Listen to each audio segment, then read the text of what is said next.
un peu dans un état d'esprit d'information, même si je me suis déjà informée, j'ai déjà lu, et aussi un état d'esprit d'apaisement. Je savais que ce serait une rencontre de recul, d'apaisement, de discernement. Je crois qu'on était en toute curiosité. Voilà, on a énormément entendu parler de ces choses-là, sans vraiment savoir en détail ce que c'était. Donc on voulait trouver des réponses et essayer d'en savoir plus. Oh, très libre.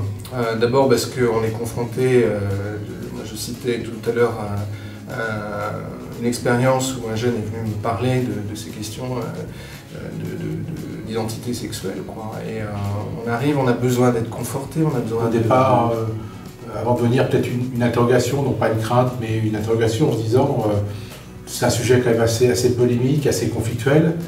Et donc qu'est-ce qu'il y a derrière? Et très vite, les intervenants ont situé le débat de façon tout à fait dépassionnée. Ce qui m'a marqué ce soir, c'est que entre les revendications que l'on peut avoir par rapport à des phénomènes de société aujourd'hui, le désir d'être reconnu et de ne pas être exclu, et aujourd'hui qui nie la différence d'un homme et d'une femme, aujourd'hui on est en train de rechercher dans la douceur, sans rejeter les autres, des moyens de reconnaître à la fois la différence d'un homme et d'une femme, et en même temps de dire qu'on a une égalité fondamentale. Moi, c'est peut-être la façon d'aborder le sujet. La théorie du genre, pour moi, j'avais jamais abordé ce sujet vu de cette façon-là, un peu philosophique. Et donc voilà, c'était pour moi la première fois. Du coup, j'ai eu pas mal de réponses à mes questions. Et voilà. La grande découverte pour moi, ça a été la symbolique des mains de Rodin.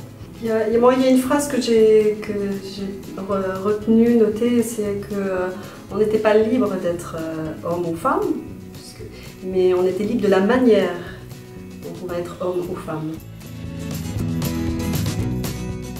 Moi, ça m'a beaucoup apporté, et peut-être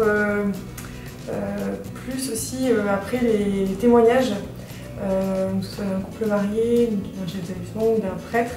On voit que les témoignages sont vraiment différents et à la fois très complémentaires, et on est finalement tous d'accord et tous sur le même avis, quoi. Donc,